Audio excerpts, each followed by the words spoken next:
So aggregate demand and aggregate supply. The first thing, so this is actually, I'll just give you a warning, towards the end of the course, when people come back with questions, a lot of people come back with questions on this reading. So listen carefully, and if you get the points, then you'll find that it's not too bad. Frequent references are made in this reading to the business cycle, and we've already briefly talked about it. So what's a business cycle? The way you can think of it is, on the x-axis you have time, and on the y-axis you can think of having the GDP. In economic press, very often rather than giving GDP, they give GDP growth rates. But for simplicity right now, let's say we are talking about the US. So let's say that the GDP on average, between let's say 2000 and 2010, let's say the GDP of the US has grown from 8 trillion, and it's gone, on average it's been going up. Let's say right now it's at something like, in 2010, let's say it was $12 trillion. So this is the general path. But so this is, let's say, your potential GDP. This is what the GDP would be at if we are at full employment. But what is the actual GDP? So actual GDP actually goes above and below this, right? So these fluctuations in GDP above and below what is your normal trend or normal trajectory, these fluctuations are generally referred to as the business cycle. So here you have a boom or a inflationary setup where the GDP is higher than what you would normally expect, and concepts of unemployment, inflation are all going to be discussed in this reading. And here you have a bit of a recession where unemployment is high, the output is, when unemployment is high, what do you think happens to the output of a nation? Output obviously goes down. Unemployment is high means fewer people are working. Fewer people are working means that the output is lower. So anyway, this is the business cycle, the fluctuations in GDP, which in turn will have an impact on inflation, unemployment, and so on. So you will see all this in a lot of detail. So this reading was the potential GDP? Yeah. Okay. Now, something interesting in economics, the definition of long run and short run changes based on what you are studying.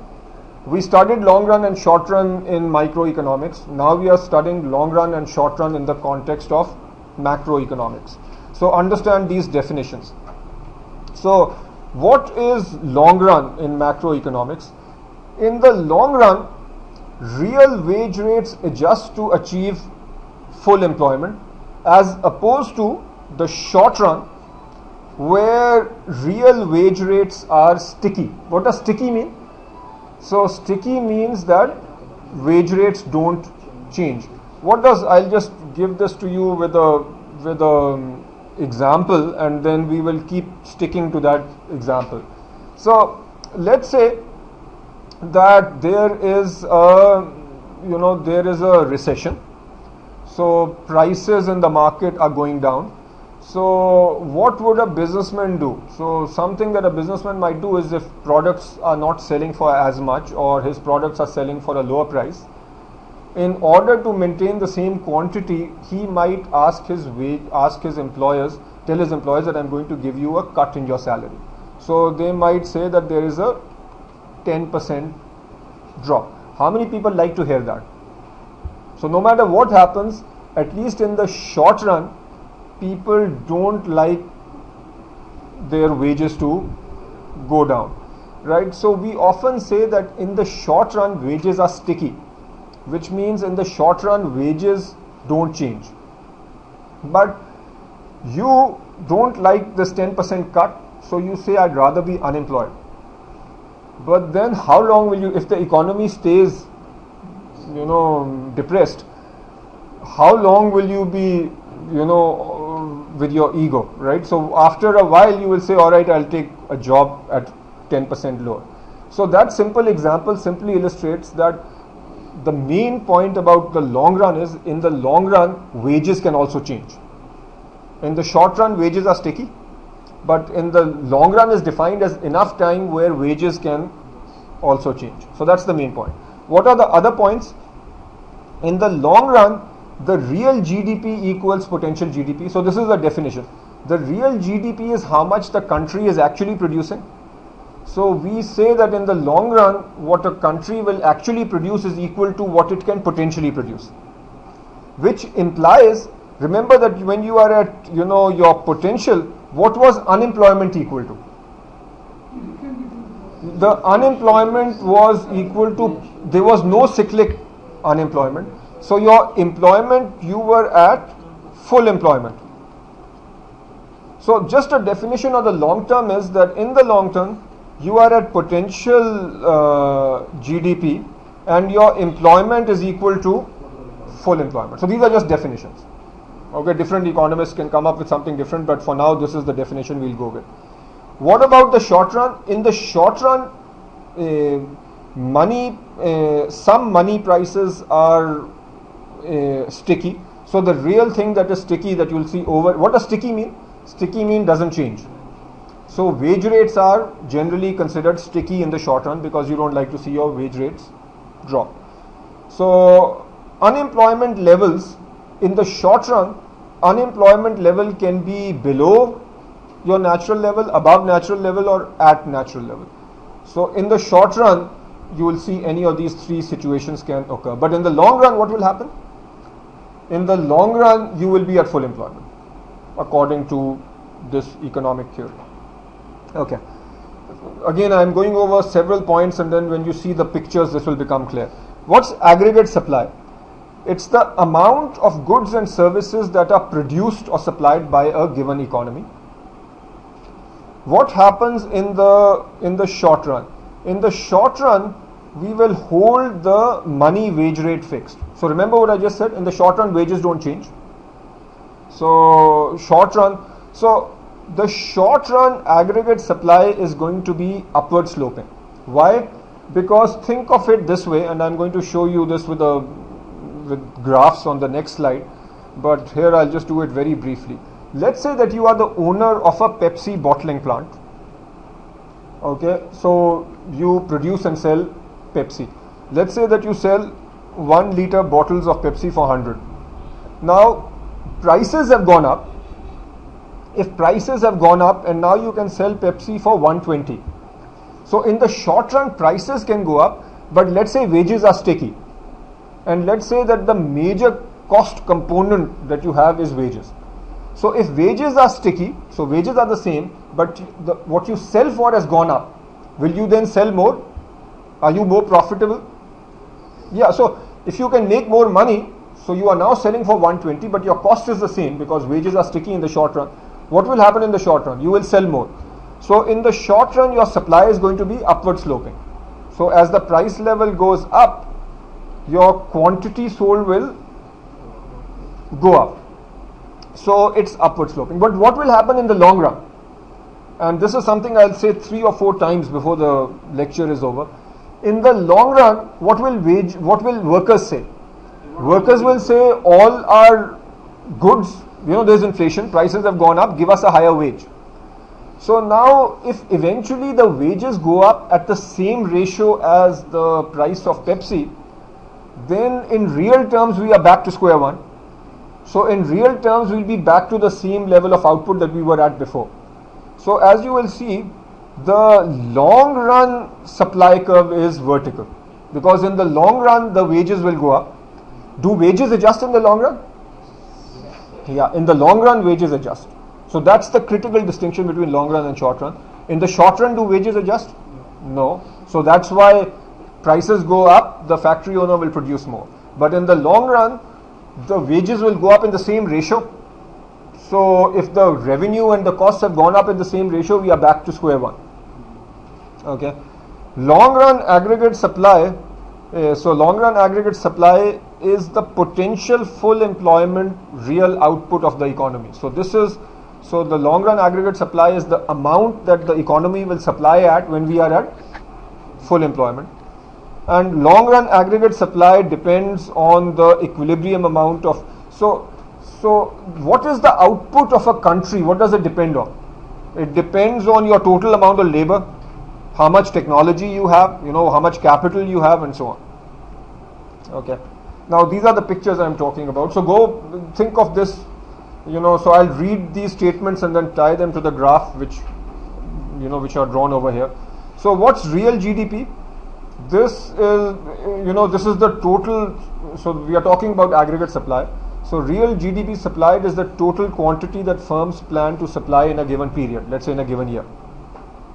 What is short run aggregate supply? This is this curve. Short run aggregate supply is upward sloping. Prices of final goods change while holding potential GDP. So your potential GDP is the same. So we are saying that the total number of workers that we have is the same. Our capital and our technology is all the same. So if all these things are the same, the only thing that is changing is the price level. Okay, then the curve that you plot is your short run aggregate supply. So you are saying everything fixed. You move along this curve, the only thing that is going up is what? Price level. If price levels are going up but all your costs and everything are staying the same, will you as a business owner produce more? You will produce more. So the higher the price, then the higher the quantity produced. Okay. So so as I was saying at the beginning of class, whenever you study this stuff, always relate it to an example. So here the example is your Pepsi bottling plant, and I just took this example from the curriculum, right? So the higher the price of Pepsi, if the costs are the same, the production will go up in the short run. But what will happen in the long run? The wages will go up. If the wages go up in the same ratio as the prices, then your total supply quantity will come back to where you were originally. So the long run aggregate supply is this vertical line. Long run aggregate supply is this vertical line. Where is this vertical line? This is at potential GDP. So just sort of memorize these points. So your long run aggregate supply is a vertical line that passes through the potential GDP. So this is your potential output from your country. And when are you at potential GDP? When you are at full employment. What does full employment mean? Zero unemployment? It means zero cyclic unemployment. Alright. So this is your long run aggregate supply. Over the business cycle, employment fluctuates around full employment and real GDP, and towards the end of this lecture you will see, I'll do this in a lot more detail later. Okay, so this is summarizing what I've said. So what does the short run aggregate supply do? It shows changes in again I'll do this over and over because you need to plot this too. Price level, quantity. So short run aggregate supply, what's the only thing changing? Price. If your number of workers goes up, you are in Canada and lots of immigrants, then what do you think will happen? It will shift. Then there will be a shift, and we'll see it will shift to the right. An increase or decrease in wages leads to, okay, now if there is, let's say, a increase in wages, what will happen to this short run aggregate supply? Do we move along the line or does the line move? The line may move. Why? Because you move along the line if the only thing changing is price level. Now I'm telling you, in the long run the wages are changing. If wages are increasing, what will happen to supply? Decrease. So agar logon ki wages kam hui, so people's wages, you are the factory owner and all your employees now cost more, what will you do? You will scale back. If you scale back, what will happen to supply? Then the supply actually shifts to the left. So an increase in wages leads you to reduce the short run aggregate supply, and obviously then a decrease in wages increases the... What does an increase in wage mean? Okay.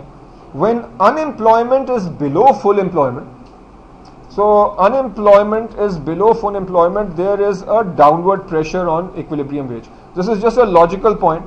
So when unemployment is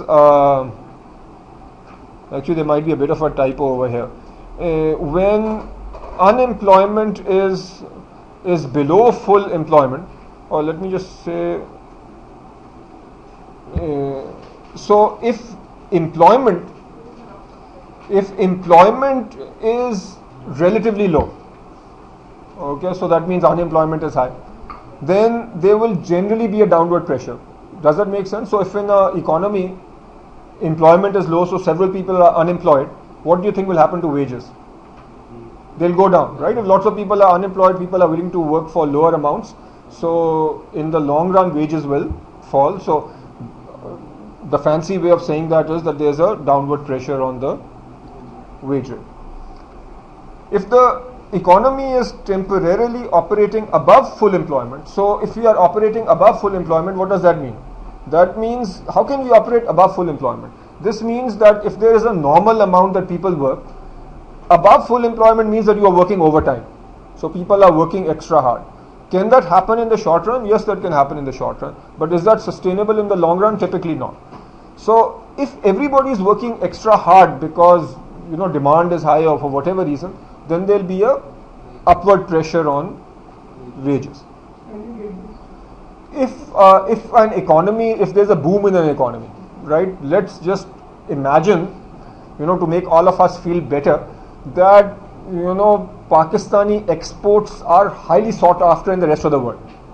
Okay, carpets made in Pakistan, cars made in Pakistan, things made in Pakistan, huge demand around the world, right? So then what do you think will happen to employment in Pakistan? It will go up. In fact, in the short run, what will happen is we will all be working extra and we'll be paid a lot, right? So our wages will go up. We'll be, slogging away. So if we are working extra hard, do you think we'll demand higher wages? Right? So what will happen to wages? There'll be an upward pressure on wages. If wages go up, then will the price of goods go up? Yeah, so generally when there is a boom in an economy, there is also inflation, there will also be inflation. And we'll see this in more detail. Alright. So an increase, another general point is, so do you understand these points? All these points will be tied together when you see some nice graphs later. So if the economy is temporarily operating above full employment, then there is an upward pressure on money wages, right? So if your boss is making you work extra hard, so you are working overtime, do you think you'll then potentially be asking for more money, and there is a upward pressure, okay, at least theoretically. As in when you are an intern, then it doesn't work that way. All right. An increase in, so another general point, increase in expected inflation. So now we all expect inflation. Let's say that currently we expect inflation to be 15%. But then for whatever reason, based on latest reports on the economy now expects that the expected inflation is actually going to be 25%. And sadly this is quite believable, right? So now if there is an expectation that if you now expect inflation to be even higher, what will this do to salaries? Do you think workers will try to negotiate higher salaries? Yeah, because you will say that, look, today, my cost of tuition, my cost of food, my cost of electricity is this. 25% inflation means that my cost of living is going up by 25%. You, my boss, are going to sell stuff at 25% higher. So you pay me 25% higher. So simplistically, that puts a upward pressure on wages. Okay. Whenever you are looking at graphs, as I've said over and over, you need to know what causes movement along the graph and what causes the graph to move. So what are we talking about? We are talking about long run aggregate supply and we are talking about short run aggregate supply. Let's say initially you are at this point. So you are at point A. So you are at this long run aggregate supply and this is your short run aggregate supply. Alright, and that's your long run aggregate supply. Now you need to know that there are three factors, 1, 2, 3, which will cause both the long run aggregate supply and the short run aggregate supply to shift. What are those three factors? The first factor is the change in full employment quantity of labor. So, whenever we talk about increases in labor, I always think of Canada, because Canada, to boost their output, their GDP, what do they like to do? They encourage smart people from all over the world to move to Canada, right? So good for Canada. Why do they do this? To boost their output, their GDP. So if there is an increase in full employment, So by having more people move to Canada, what happens to the full employment quantity of labor? Goes up.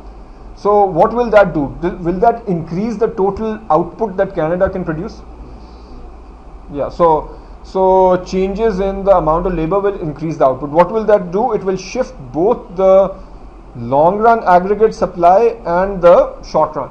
So if you have, 2 million more people in Canada who are producing stuff, both the long run aggregate supply and the short run aggregate supply will move.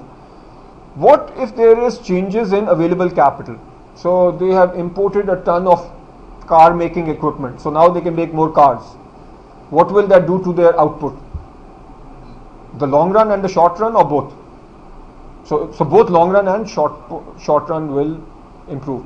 What if there is better technology? So with the same amount of capital they can produce more. So that will also cause both the long run and the short run to go up. So these are the three items that I just mentioned that will cause both the long run and the short run aggregate supply to shift. What are the factors that only impact the short run aggregate supply? One is changes in wage rate. So if you've been paying attention, what will increase in wage rate do? Yeah, an increase in wage rate will, if you have your short run aggregate supply, it will shift to the left. Will it impact your long run aggregate supply? No, in the long run you will be back to where you were. Only if the wage rate has gone up, and this analysis you need to do over and over. So if the wage rates have gone up, in the short run your short run aggregate supply will shift, but long run aggregate supply is determined by how many people you have, how much equipment you have, and what technology you have. Okay. What about changes in the cost of other inputs? Say machinery becomes more expensive and electricity becomes more expensive. So in the short run there will be the short run aggregate supply will shift, but the long run will not shift. Okay, so we have talked about aggregate supply. Will it amaze you that we are now going to talk about aggregate demand? It should not, right? So we are going to talk about aggregate demand, and then what will we do? Then we'll tie them together. Okay, so what's aggregate demand? It's the quantity of the real GDP demanded, and it's generally denoted as Y. So quantity of real GDP demanded is the sum of your consumption. So the consumer demand. What's I? So this is investments made by businesses. What's G? The government spending. And net exports, which is exports minus imports. So I'm sure most of you have seen this before. So that's your aggregate demand. So the aggregate demand, what does it show? It shows the relation between price level and the quantity of goods and services demanded. So as you would expect, if the price levels are high, so you are at this point, if the price levels are high, the quantity demanded will be low, and when the price levels are low, then the quantity demanded will be high. Okay. Now another way of looking at why the aggregate demand slopes downwards, actually just to hammer this in, when you move along the aggregate demand curve, what's the only thing that's changing? Only thing that changes is price. Okay, economists like to make this slightly more complicated than it is. So why does the aggregate demand slope downwards? Two reasons: wealth effect and substitution effect. What's the wealth effect? If prices go up, all else equal, so goods are becoming more expensive. If everything around you is more expensive, do you feel richer or poorer? Poor. Your salary is not changing, only prices. Remember, your salary is sticky, right? So now everything around you is more expensive. Electricity is more expensive, petrol is more expensive. Can you relate to that? I'm sure you can. So if everything around you is getting more expensive, do you feel richer or poorer? You feel poorer. So your overall demand will go down. Okay, so that's one way. That's the wealth effect. You feel less wealthy. Okay, so your overall demand will go up. The other way is when price levels increase, typically, and this is a little bit high level, and you can take it just as a given for now. Typically when price levels rise, then typically interest rates also rise. If interest rates are rising, then what people might say is, rather than demand goods now, I will save money and get a higher return and buy stuff later. So what will happen to demand today? Demand today will be lower. This concept is called intertemporal substitution. What does temporal mean? Temporal means to do with time. So intertemporal means you are substituting between time. So if interest rates are high, you are saying, okay, rather than buying that fancy TV today, I'll put my money, get a high rate, and then buy the thing later. Okay, so anyway, we don't need to debate that. That's just called the substitution effect. So for those two reasons, you have a downward sloping demand curve. What is it that will cause the demand curve to shift? So remember, I'm saying this over and over. If the only thing changing is price levels, then you move up and down the demand curve. Now, if there are expectations that your income will go up in the future, okay, so now you are expecting huge promotions and you expect income to go up, what will happen to the demand curve? Demand curve will shift, right? Why? Because you're saying, all right, I'm going to be rich next year, so this year I can buy a lot of stuff, right? So shifts demand to so this also shifts up your demand curve. What if inflation is high? What do you think that does to demand? Actually, this also shifts demand up. Why? Because if you know that things are becoming more expensive, what do? So you buy now. Okay. When companies are expecting high profits, what do? What will happen to investments? Investments go up. If investments go up, what happens to demand? Goes up. So a nice simple relationship. Monetary policy, fiscal policy, world economy, we'll study these in a lot more detail later, but right now I'll just give you the appetizer. Appetizer is monetary policy means, in very simplistic terms, policies around interest rates and money supply and so on. So if the government is going to increase money supply, pump more money into the economy, so if there is more money in the economy, what does that do? That also bumps up the demand curve. What about fiscal policy? This has to do with taxation and expenditure. If government expenditure is going to be up, so what does that mean? Government expenditure is up. Remember what was the component in the demand? The G. So the government spending is up. That means the demand curve is up. World economy. If the world economy is booming, what happens to our exports? So our exports go up. So if the world economy is booming, then generally our demand curve will also go up. So nice simple picture where any of these go up, the demand goes up. The next couple of slides just say in words, or just whatever I said is simply written down here.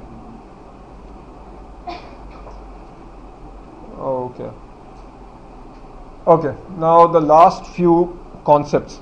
Macroeconomic equilibrium. So when you talk about macroeconomic equilibrium, again we need to look at the short run picture and the long run picture. So you need to be fast at drawing this. What are these axes? So what's the y-axis? Prices. The y-axis is price level and this is the output. So output measured in terms of GDP. And what's this curve over here? This is, now we don't just say demand, now we say aggregate demand. We are doing macroeconomics. This whole chapter is called aggregate demand, aggregate supply. So what are we doing? We did aggregate supply, we did aggregate demand, and now we are, tying them together. What's this curve? Short run, long run. Yeah, this is the short run aggregate supply. So will it amaze you that the equilibrium point is the point where the two meet? Right, so you are used to that by now. So your equilibrium point, at least in the short run, is the point. Is this necessarily the long run equilibrium? Yeah. Not necessarily. We will get to that. But this is the short run equilibrium. So the equilibrium at a given point in time is, the output and the price level where the short run aggregate supply and the aggregate demand intersect. Okay, now just to illustrate why this is the equilibrium, let's say for some reason firms are overproducing. So let's say they are at this point A. So they are supplying for whatever reason, more than they need to. Okay, then what is happening over here? So if they are supplying more, the price that they would like to get is, at that price, the supply is way more than the demand. So what do you think firms will do? Firms will then cut back their production. So if the supply is, for whatever reason, way more than the demand at, let's say, a given price of 100, then it is logical for firms to cut back. So as firms cut back, we move backwards towards point E. And the same logic can be shown that if you are at this point B, you will move up. Okay, so what happens at point B? So at point B, let's say you are at a price of 80, the demand is much more than the supply. So what do? You keep producing more and you move up the curve. Okay, so this is your short run equilibrium. In the long run, again, the y-axis is price level, the x-axis is your output. Now, in the long run, here again, what is this curve? This is again your aggregate demand. What's this? Short run aggregate supply. And what is this? So this is your long run aggregate supply. So in the long run, all these three intersect. And what is this point over here? This is your potential GDP. So this is, and what's your employment over here? You are at full employment. And what are you? Do you have any unemployment? You have unemployment, but your cyclic unemployment is 0. So this is an economy producing what it should be producing. Okay. Now, what do we mean by economic growth? Economic growth means the actual increase in long run aggregate supply. So just because in the short run your output has gone up doesn't mean there is economic growth. Economic growth means that your potential GDP has gone up. Why does potential GDP go up? This would be either because you have more people, or you have better technology, or you have more capital. So economic growth means the increase in your long run aggregate supply. So economic growth, this is a very important phrase. Economic growth is the persistent increase in your potential GDP. And a term that I'll give you now, and then we'll see this in a lot more detail later, just memorize this now. Inflation is the persistent increase in general price level. If price level just goes up and stays, that's not inflation. Inflation refers to the persistent increase in price level. Okay, so this picture I'll come back to. We'll see this in a lot more detail in subsequent readings. So right now I'm going to just skip this. This picture now is going to illustrate this whole concept of a business cycle. So let's look at this picture number, picture number 1. So we are doing the aggregate demand, short run aggregate supply, and this is the long run aggregate supply. What's our price? Y-axis as always is price level, and the x-axis is our output. Which is GDP. Okay, let's say that our potential GDP is $12 trillion. That's the approximate GDP of the US. Now here our actual or our real GDP is more than potential or less than potential? Yes. The actual at any given point in time, the GDP is equal to the is this. So let's say that this actual is 12.5. So the output being produced in this scenario 1 is more than potential. Why might that happen? So there is a boom in the economy, for whatever reason. So when there is a boom in the economy, what happens to our employment? It's above our full employment. How can employment be above full employment? Yeah, people are working overtime, right? So people are working overtime. Employment is above full employment. So if employment is above full employment, what's happening to output? So that means output is above potential GDP. So at this point, this is called expansion, or this is also called inflationary gap. Okay, so here the economy is in a boom. So at this point, so actually I'm going to do the top three and then I'm going to relate it to the business cycle at the bottom. What about scenario 2? In scenario 2, your aggregate demand, short run aggregate supply and long run aggregate supply. So are we in long run equilibrium over here? So is our real GDP equal to potential GDP? So here the real is equal to potential. What about here? So is the real greater than or less than potential? The real is 12.5. The real GDP at any given point in time is the point where the short run aggregate supply intersects the short aggregate demand doesn't have short run long run. Aggregate demand is aggregate demand. So real is where they both intersect or yeah. potential and 12? Yeah, 12 exactly. So in scenario 1, the real is greater than potential. And what about in scenario 3? So in here the real is less than potential. So now let's say scenario 1 is, I'm just making this up, so this is 2005, this is say 2006 and this is 2007. Now when you do the timelines, let's say that the y-axis is your GDP. This line over here represents your potential GDP, which is 12 trillion. The x-axis represents time. So this is 2005, this is 2006 and this is 2007. So where will I plot over here? So here we have a boom. What about here? So here we are at potential and here we have a recession. So so this sort of becomes our business cycle. Alright. So here we are at, so here this might be at say 11 trillion. So here we are at 11 and here up here we are at 12.5.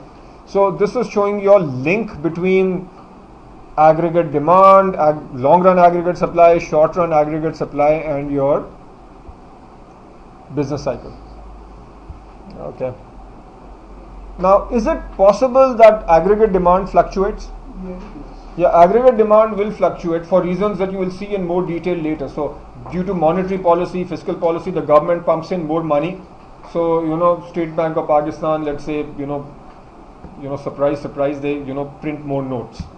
Okay, despite the resignation of the of Kardar, they still are printing more notes. All right. So what will happen to aggregate demand? So which is the aggregate demand? It's this curve. So in the short run, what will happen? Your aggregate demand will go up. People will have more money. So you go from AD0 to AD1. So what happens to price levels? So initially you were at say price level 100. You go to a price level of 110. So price levels go up. Okay. So aggregate demand shifts to the right. Price levels go up. Then what will happen? What will happen to the short run aggregate supply? Say our economy is still the same. We have the same level of people. We have the same level of technology. We have the same level of capital. Has there been any growth in the economy? So if the people are the same, the technology is the same, the capital is the same, the productivity is all the same, this long run aggregate supply, does that stay where it is or does that move? Stay. So if all three things that I mentioned, people, capital, technology, if those three things don't change, then your long run aggregate supply is where it was. So then, but here we are producing more. How do we go back here? What will happen? So think of that Pepsi example. So what happened to the price of Pepsi when there is a boost in aggregate demand? So people have more money. So the price of Pepsi went up from 100 to say 110. So that did the output go up? Why did the output go up?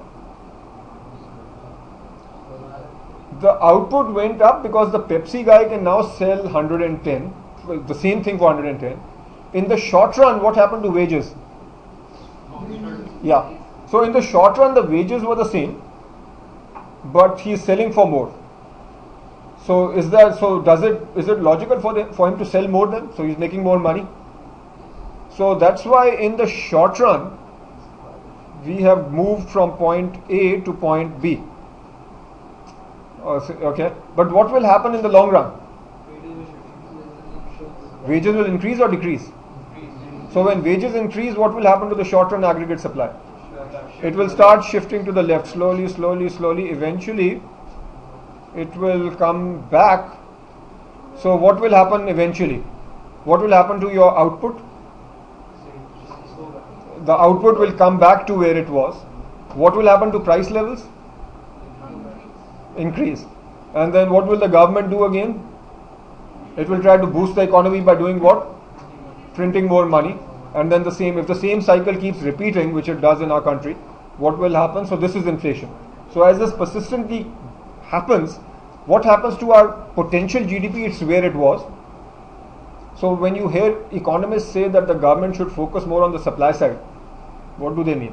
What they mean is that the government should be doing things to be pushing the long run aggregate supply to the right. But instead the government does easy stuff and it keeps pumping up the demand. But when demand goes up, so we are in this cycle. We go from here to here to here to here to here to here to here. So what's happening to prices? So price levels go up, but our output as a country stays the same. Alright, can there be fluctuations in aggregate supply? At least in the short run, what if electricity prices go up a lot? If electricity, does that sound familiar? So there is a shortage of electricity, prices go up. What will happen to the short run aggregate supply? What will happen to your factory owners? Will they supply more or supply less? So your costs are going up. So short run aggregate supply moves to the left. So at least in the short run, if you were initially at point A, now you are at point B, what happens to your prices? The prices have gone up or gone down. So the aggregate demand is the same. The short run aggregate supply went from S0 to SAS1. What happened to prices? What happened to output? If output goes down, what happens to employment? So here we were at full employment. What about here? So there is, so here we have less employment, right? So, this is like a left-right punch. So why are people very unhappy here? So there is more unemployment and there is inflation, right? So does that sound familiar? So the economic term for this is, stagflation, where you have both higher prices and unemployment. Okay, I think I'll stop over here.